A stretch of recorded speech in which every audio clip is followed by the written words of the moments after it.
Oh, I'm so glad you can't sleep again. I'm so glad you're here because guess what? It's a very special night tonight. Craig, are you going to do something that's got a desperate, clinging attempt to get an Emmy? Oh, no. Ay, caramba. I don't care about that. No.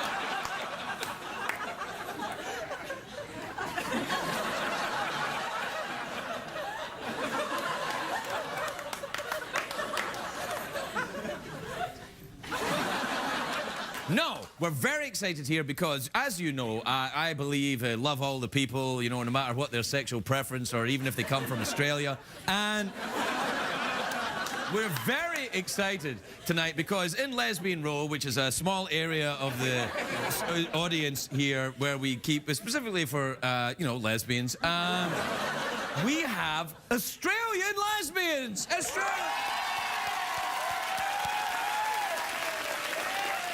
Yes. Aren't they adorable? And the thing is, now people say to me, Craig, get out of my house. You don't live here. And people also say to me, Craig, what's the difference between an Australian lesbian and your regular old American lesbian? Well, it's to do with the hemispheres, you see, and the way the Earth is. Because Australian lesbians, if you go down there and watch, they go round a different way. Yes, in the northern hemisphere, where, you know, North America, Norte Americano, yes, thank you. Where we live, the gravity makes lesbians and many other people go round a certain way, and in the south, they go round a different way.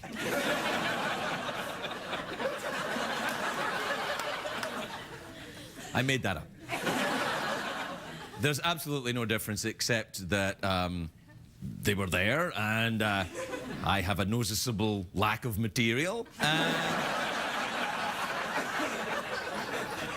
And it was something to talk about. And I know you're thinking, Craig, that's a cynical approach to television. And I'm thinking, oh, really? There's a non-cynical approach to television? Yes, Craig, television companies care about us. Oh, wait, Crikey dingo. Listen, not only do they not care about you, they don't care about me! And I work here! I'm joking. You know, of course, Jeff, if you'll join me, please. CBS Cares. We'll be right back, everybody.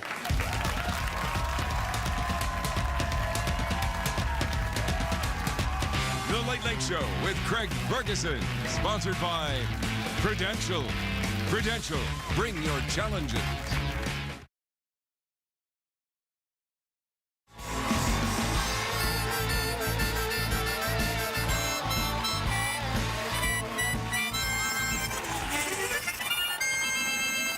I know what you're thinking. Welcome back, everybody. I know what you're thinking. Craig, you are going at that mouth organ like some kind of crazed Australian lesbian.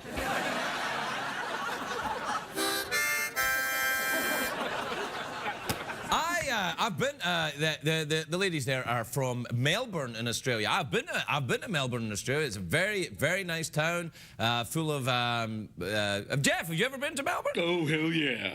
I got a place there. You got a place? Yeah. Really? What'd you do with your place in Melbourne? I like to throw beads and go swimming. Yeah.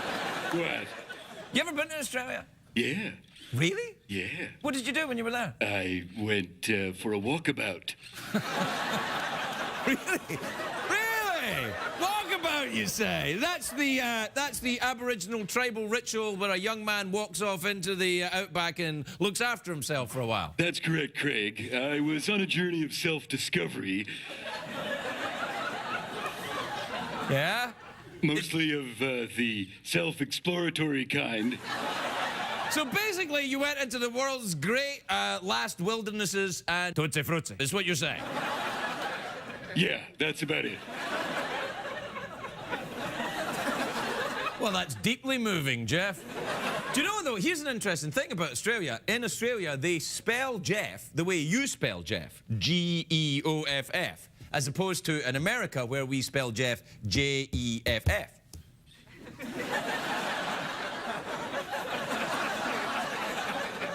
That's the kind of quality late-night entertainment you won't see anywhere else, ladies and gentlemen.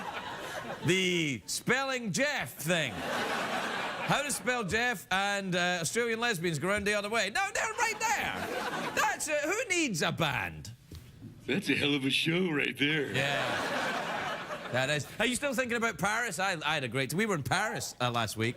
Yeah, thanks, yeah. It's good, wasn't it? Yeah, I can't stop thinking about it, man. Yeah. You want to go back there? Yeah, I'd love to. That Eiffel Tower, man. You're talking a bit like Jack Nicholson tonight, if you don't mind me saying so. Yeah, man. The phallic, you know, that Eiffel Tower. The Eiffel Tower? It never occurred to me at all. Really? Not at all, not once. Take another look, pal.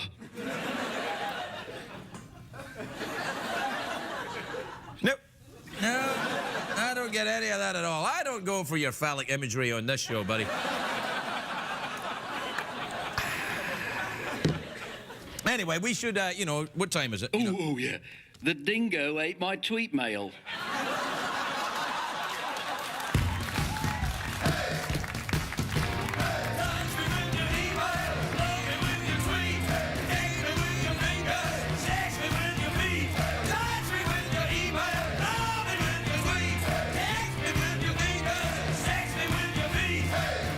Sex me with your feet.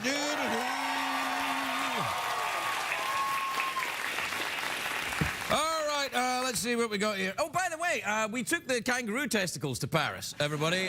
They're back, and we've got them. Australians, these are kangaroo testicles. You've probably seen them, or maybe not because you're lesbians. Very, well, never mind. This is from Allison in Albuquerque, New Mexico.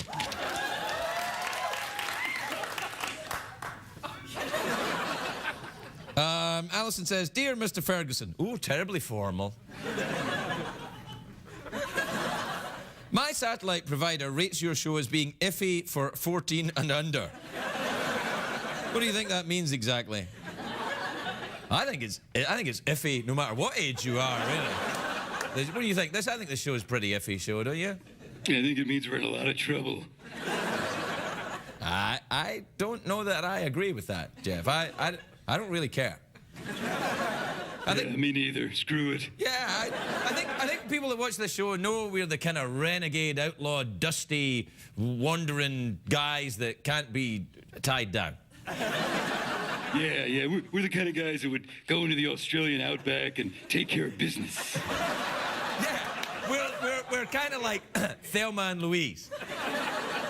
If Thelma and Louise was a middle-aged Scottish guy and a skeleton.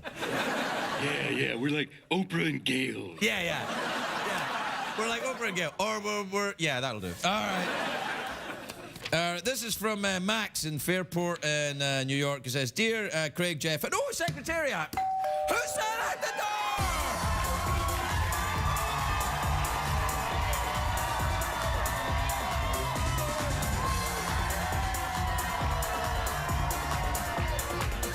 All right, that's enough, don't. Do you know what, though? Do you know what? In Australia, when this show goes out in Australia, and when Secretariat comes out in Australia, it goes around the other way. Anyway, Max in Fairport, New York says, "Dear Craig, Jeff, and Secretariat, do you have any advice for juggling more than one girl?" Whoa. "I've tried a number of times and it never ends well. Thoughts?" Well, Jeff's not your answer here, and I don't think that you're objectifying women when you say juggling like that. That's not the way to. Yeah, it's no way to get a fulfilling relationship with anyone you're interested in romantically. See, where is my Emmy? Look what I did right now. Anyway. The other thing is, you don't, juggling women, I don't have a lot of experience here. But let me say this, I've noticed that the women that I've been lucky enough to be romantically involved with preferred it when I did something else rather than juggle them. I mean, there are similarities. physical coordination, concentrating on what you're doing, rapid eye-hand movements. But other than that, you grow up, for God's sake, son. This is for Dear Craig and Jeff. It's from Nate, who says, I've noticed that you talk about different locations where Jeff has places. I was wondering how Jeff can go swimming in all these destinations if he's powered by electricity.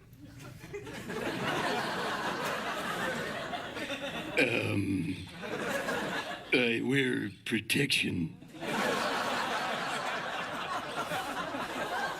Which is also a good idea if you're juggling more than one woman. This is from Douglas. This is from Douglas in Kingston, Jamaica, who says, Dear Craig, my fiancée wants to replace all of our doors with beaded curtains. How can I convince her this is a terrible idea? Is it a terrible idea? I don't know. Do you enjoy a beaded curtain, Jeff? Oh, yeah, I love a good beaded curtain now and again. Go ahead, censors, look it up. We'll wait. Yeah? Yeah. This is from Tim in Pasadena in Maryland? There's a Pasadena in Maryland? I love Maryland. I got crabs there once. Do you know, I just remembered I promised myself that the show wasn't going to be as smutty tonight. Oh, man. I really screwed it up, haven't I? Yeah. You know, I was in Maryland once, too. Uh-oh. I got a beaded curtain. What? What? I know. We made it up, but we're still going to get in trouble because they're not going to believe we made it up. That's the problem. See, we did make it up. It's not a thing. But now we've said it, people will think it's a thing. They're like, yeah, no, that's a thing. And then they'll take it out, and everybody will confuse, like, what the hell's he talking about? And then they'll think, oh, it doesn't matter. We're only watching this because the cable's out. Anyway, he says, hi, Craig. My sister is going away to college. How do I make sure she is safe and keep guys from hitting on her? Oh, what an adorable, lovely, protective, hopeless task you've set yourself. How about respecting her to look after herself, all right? No applause, just the Emmy will be fine, thank you. This is, I know we're out of time, but I might as well. You know, there's only one left. You know, if I do it quickly, then we won't be too much over time. So I'll get straight to it, and there'll be no mucking around, and then we won't be over time. I'll just get it done, boom, ba-sing, ding, and we'll be out of here, and you'll have plenty of time to show your little commercials for your boner pills and your ShamWow. Jenny in Tulsa says, Dear Craig, how can I get rid of an annoying relative that won't leave my house? Alimony. We'll be right back, everybody.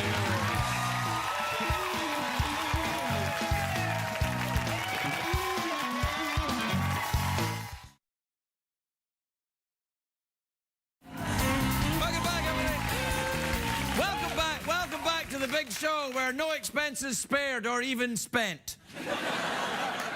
Yeah, no expenses spent. That's what I meant to say. My first guest tonight is a great big star. She's got her own reality show, The World According to Paris, which is on Wednesdays on the Oxygen channel. That's Oprah's channel, you know. Ooh. Yeah. Do that noise again. Ooh. Ooh. Yeah. Take a look at this clip. Go on. Wait. So that's two? That's two, right? I said Oxygen was Oprah's channel, but it's not, is it? It's just, no. Oh, no, I'm in trouble now. Please welcome the adorable and sophisticated Paris Hilton, everybody. Paris Hilton.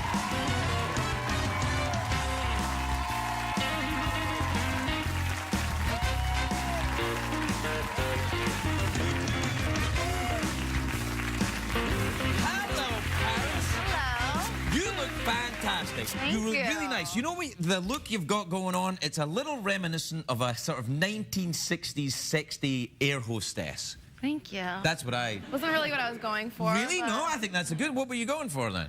It reminds me of like Judy Jetson from the Jetsons somehow. It was like really modern looking. Yeah, no, that's good. Are these your shoulders? Yeah, I've been working out a lot. Have you been doing Pilates? Yeah. Yeah. That you get these Madonna arms if you do that. Listen, I saw this on the cover of Variety, which is like a blog but in paper form. They have you on the cover there with the what is it you've done? You're the $1 billion entrepreneur. Congratulations. Thank What you. does that mean? I got honored as the $1 billion entrepreneur. I see. Yes. for I my see now. I businesses. feel like such a fool. It was right there in front of me the whole time. Yeah, it was a huge honor. I'm really proud. What do you do? Is that because you sell the perfume and then the 17 product lines. 17? So what are they then? Perfume? Perfume, shoes, handbags, clothes. Cheese? No. No cheese? Eyelashes, dog clothes. Eyelashes? Uh-huh. Oh. Makeup, sunglasses. How much is it for everything. eyelashes? They're like $10. A lash or for the full rack? Full lash.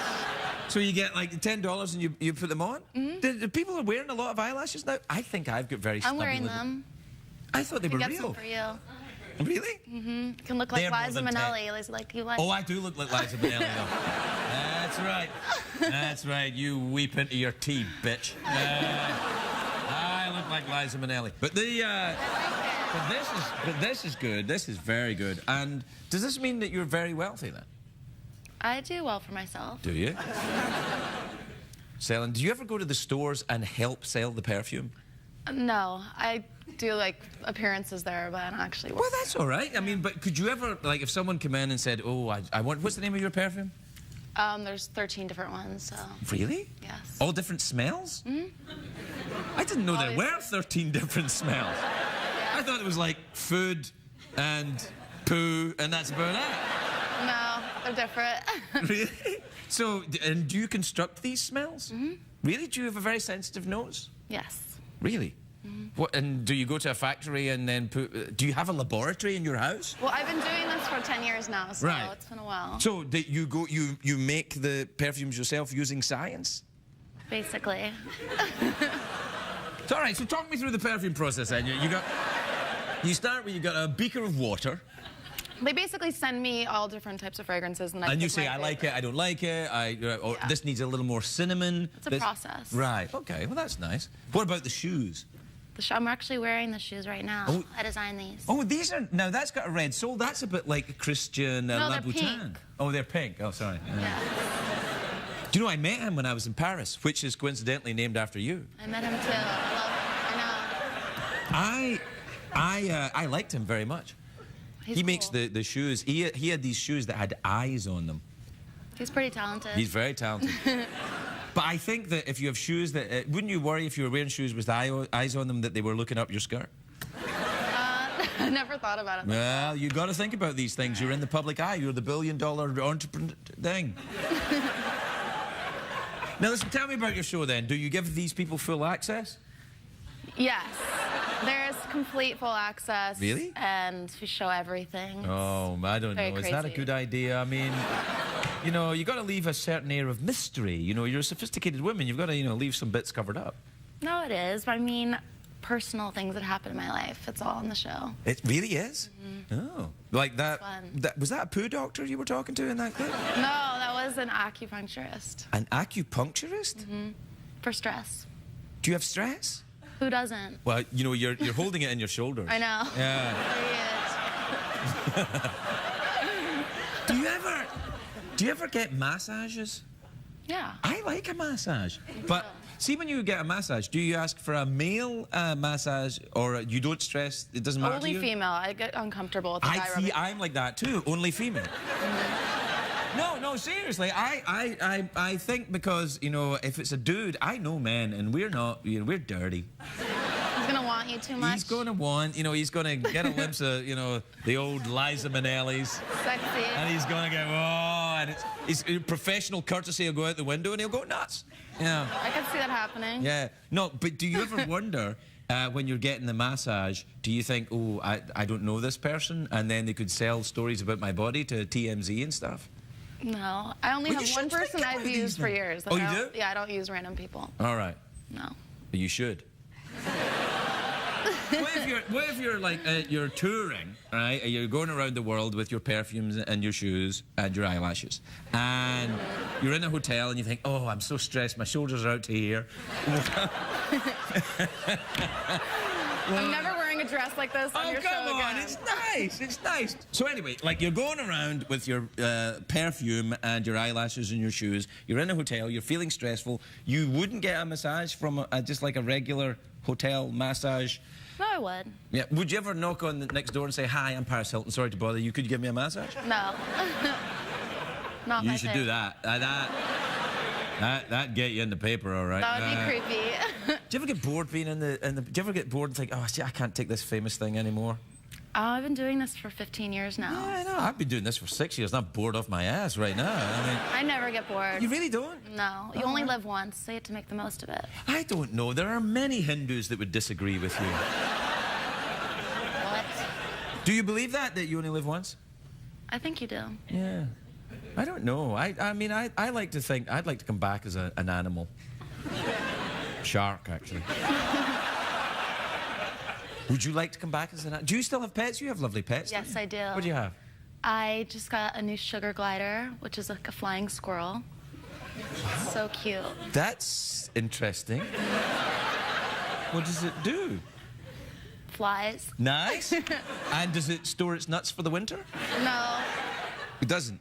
No. It just goes, oh, I see some nuts and it flies over there and gets them.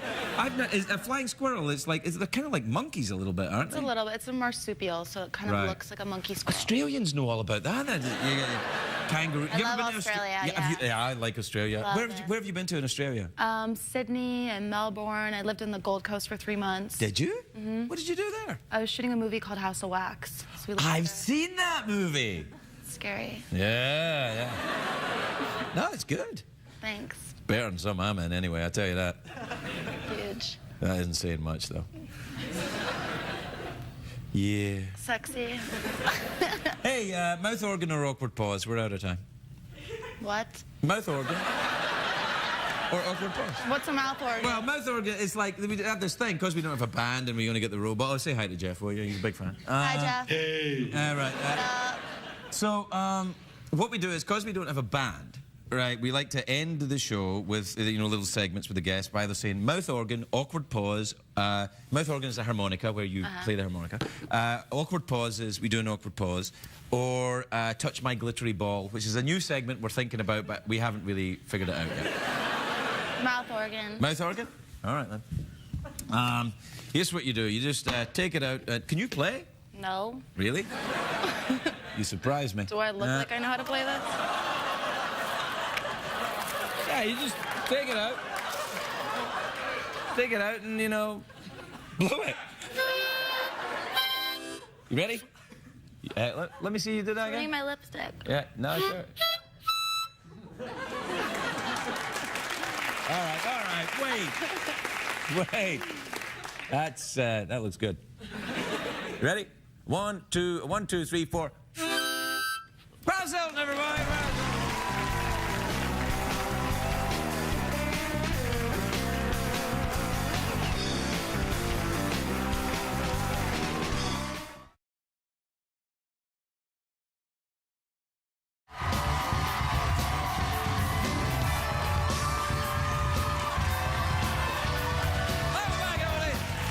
Welcome back to the big show where, during the commercial break there, Jeff and I were living La Vida Loca. Jeff was like, Ricky Martin's gay. I'm like, oh, shut up. It's true. No! My next guest is an extremely talented, genius, clever person. So, good night, everybody. He's a New York Times best-selling author, the 10th anniversary of his excellent book, which I've just started. I've read other ones. I'm just starting this one. Get off my case, Grandpa! I was reading the Harry Potters, all right? Anyway, it's the 10th anniversary of American Gods. It's in stores now. Please welcome the genius of Neil Gaiman, everybody. Neil Gaiman.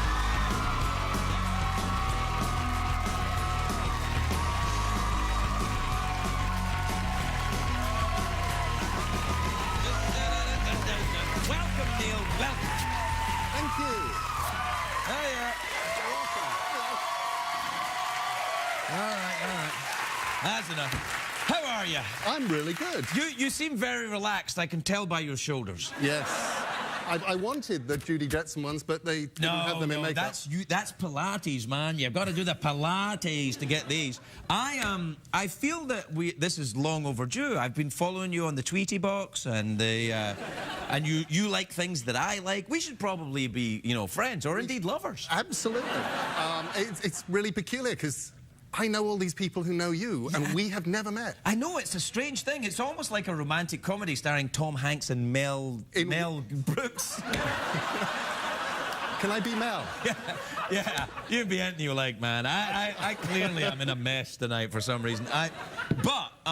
No, I think because you're on the Tweety, and I just read A Nancy Boys, which you wrote after American Gods. Yeah. It's not really a sequel, but it's another book with... I'd actually borrowed a character from a book I hadn't written yet. Right. Which was Mr. Nancy. Right.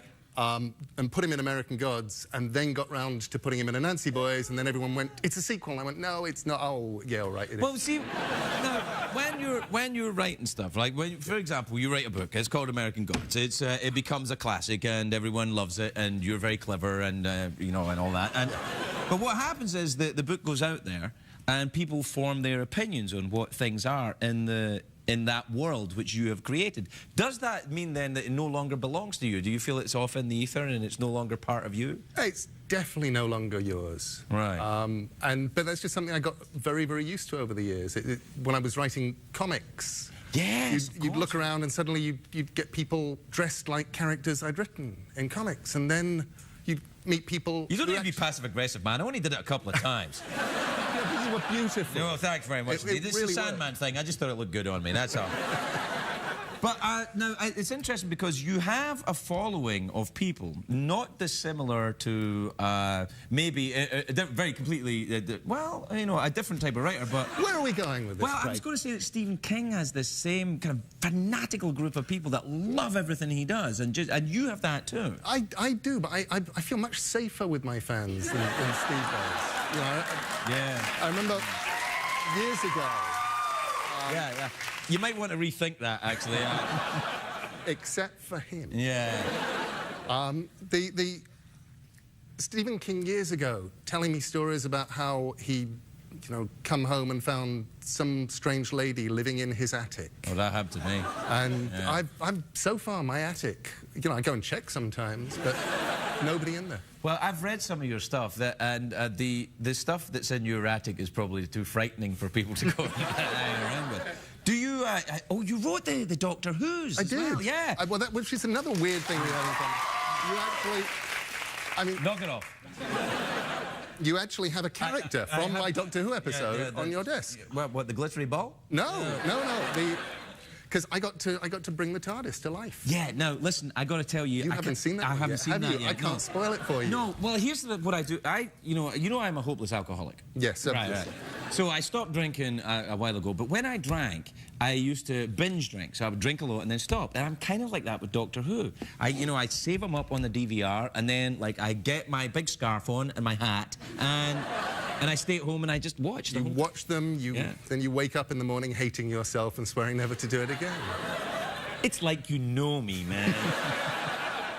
So yes, it was episode 4 of this current season. Yeah. And I like this Matt Smith character. Oh, he's wonderful. He's good, isn't he? Yeah. He actually plays this thing of being 900 years old and 11 at the same time. Yeah. Which I thought was great. And also he's very attractively thin. Also has a very odd chin. I haven't noticed. Very peculiar chin. Yeah, you've got a writer's eye, I see. Yes. Yeah. I put it into my episode. His chin, yes. Did you? Is there mentions of his chin? There is one chin joke, yes. Really? But only one. That's a spoiler alert. Yeah. So careful.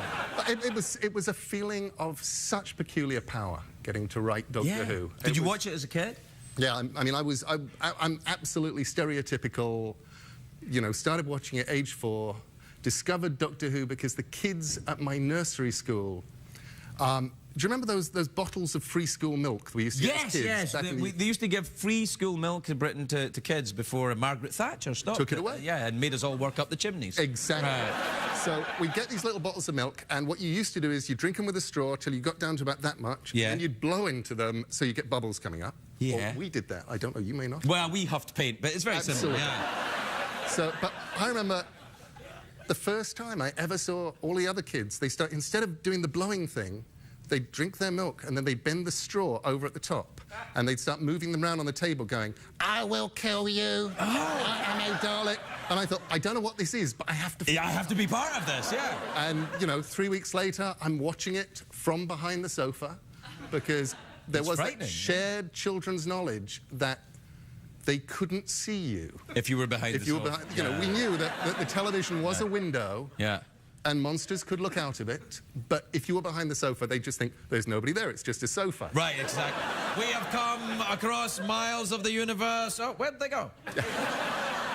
They're all, it's just sofas. So I wrote, I love Doctor Who. I worried about it. The first, you know, American Gods, I loved mythology when I was a kid. Right. But the first mythology that I ever loved was the Doctor Who mythology. Yeah. I'd get the annuals at Christmas. I had the Dalek World. It's with lovely. these sad little stories about Daleks and... Cybermen. No, it was always Daleks for me. I mean, Cybermen... What's a coming man? What's a coming Yeah. They were kind of, you know, I mean, okay, there's that bit in Tomb of the Cybermen where they're coming to life. Where you go, that's really scary. But nothing could beat a Dalek. No, Daleks are the most frightening. We have to take a break so that Americans can go, what the hell were they talking about? They're just talking about it. You're an American now, aren't you? No, I kept my citizenship. I have this fear that the Queen would find out. The Queen would come and get you? And no, not if you hide behind the sofa. See, what happens is, the Queen's like...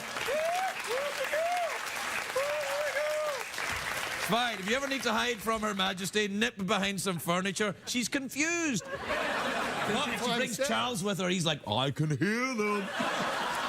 We have to take a break. We'll be right back with Neil Gaiman. We'll be right back.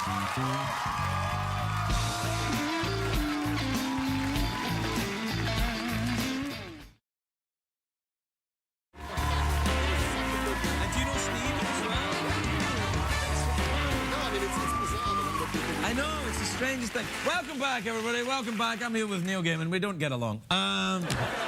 So we know all these people. You know these. You were interviewed last night by Adam Savage from the Mythbusters. I was. Do you enjoy the Mythbusters? I love Mythbusters. Yeah. Mythbusters. It's that sort of deep primal urge to go. We are educating you, we are teaching you, we are making the world a better place by showing you how it works. We're blowing stuff up. Blowing stuff up, yeah. Now, listen, have you spent any time in the company of Jamie Heineman, the one with the moustache? I've spent a little time with Jamie. He sort of glared at me. Yes. That means he likes you. Oh, good. No, he does that. He just looks around and that thing moves. It's like it senses the air, you know what I mean? This is the first moment in time I've just realised Jamie Heineman is Cthulhu, isn't he? Yes, exactly. H.P. Lovecraft, very nice. Do you enjoy the H.P. Lovecraft? I loved H.P. Yeah, very nice too, very scary. Wait, we're not going back to Doctor Who. It's an American writer. Which is like a blogger, except in the olden days. Now, what about the... You know what I loved best about H.P. Lovecraft was the way his characters kept writing. And they get... Because you're getting to the end of a really scary story. Yeah. And it's being narrated by somebody and he's writing it. And then he says... in italics, oh God, I can hear them coming up the stairs right now. They're knocking on the door. And I always think, who keeps writing? Yeah. No, you make a fair point. Yeah, it'd be time. That's time to put your pants on and leave, really. It actually is. Yeah. Out the window. No. Yeah, no. Oh my God! As soon as I finish this, I'm getting crikey. Now, listen. Tell me, where do you live now? Then I live out in the Midwest. You live in I have. You're a very typical Midwesterner. I am. Course, yeah. And I have the accent down. Yeah. Now. Right. Yeah. But I've got an Addams Family house out there. Really? Yeah. Really? Do you have a hand? No. Well, I do. But no hand. What about, yeah. You know, you'd think you could buy them on the internet because you can buy everything. You can buy a version of them on the internet. Yeah, but you want the hand that, you know, the house has to judder. Yeah. And then you go, mail thing, and then the hand comes out. Yeah, the hand comes out. Yeah, no, you can't get that. No. Well, what do you do out there? You can't get good help these days. No, you can't get a hand on the internet. What do you do? Do you what do I do? You golf, I assume?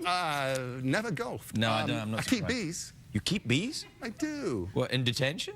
No, I have bees. They live in hives. I know all their names. All of them? No, well, they all live in hives as far as I know. yeah. No, I don't know. Well, you their wouldn't names. know it. Like, if one of them leaves, screw you, Gaiman, I'm off to Hollywood. You wouldn't know. Feel like I'm going to get into reality shows or something. Start his own perfume line. Yeah. Bee. Maybe he could pass himself off as an eyelash. Rent yourself out for $10 an hour as an eyelash. Oh, don't sting anyone, just keep blinking. So you keep bees, really? Yeah, it's one of those sort of weird, mad things that you do when you're a writer and you go, I need a hobby that How could can I kill me. procrastinate? Exactly. Yeah. Yes. Yeah, so... You go, I'll go and see how the bees are doing this morning. And you walk down and you go, hello, bees? And they reply? No, they're bees. Right. You'd hope. But Yeah, well, maybe one day they will reply. Maybe they will form a community and take over your entire house. that's what I've been hoping. Yeah. And possibly form hands out of bees. Here, that's not a bad idea, actually. What, bees that swarm themselves into shapes. human forms. Yes. Yeah, and then they put on suits and pass them and wrap bandages around themselves. And then they go into stores and go. That'd be awesome. It's that low humming noise that gives them away. Do you know, honey, I think that guy was actually a swarm of bees. Does this mean we have to close the beaches on the 4th of July? No, it'll be all right. Neil, it's an honor to meet you. I feel that you should come back more often. I would love to come back. All right, then. This is, Bring a bee. I will bring a bee. Yeah, bring the one. Yeah. And you have to watch my Doctor Who episode. I will. No, I will. It was that weird joy of just getting to write a love letter to this series that you grew up with. It'd be like if somebody let me write an episode of Gilligan's Island. It would be a love letter, wouldn't it? Well, it would, yeah. It would be fast, is what it'd be. Mouth organ, awkward pause, or touch my glittery ball? You know, because I still have my English citizenship, Yes. and the Queen would be angry and all that, I think I've spent a lifetime doing awkward pauses. I wonder if we could... Yes. Could we do the kind of awkward pause where one of us looks like he's going to say something and then the other one does, but neither of us do? Yeah, that's the nature of the awkward pause. Well, that's... Okay. Do you want to add anything to it? Sexual undertone, smell my finger, anything like that? Could we just sort of have the TARDIS over here? Yeah, we'll have the TARDIS over there. Yeah, set the scene, why not?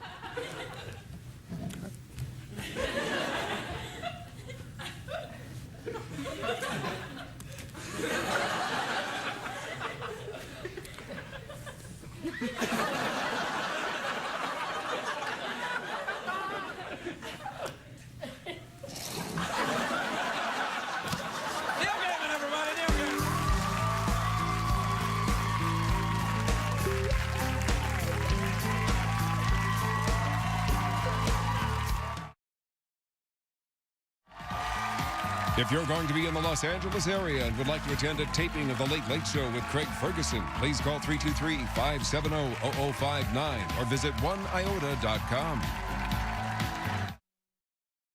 What did we learn on the show tonight, Greg?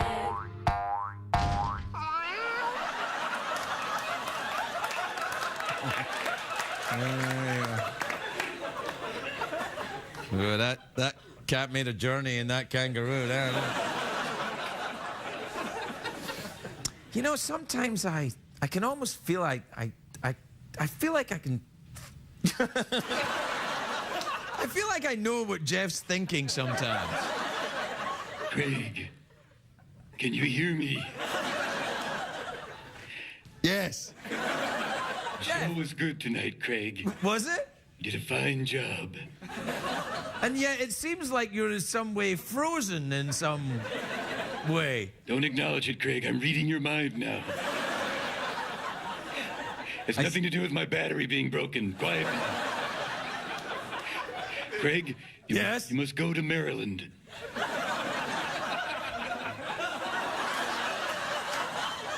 Not yet. Wait, let me give you instructions. There you will meet Jerry. He runs a beaded curtain. Good night.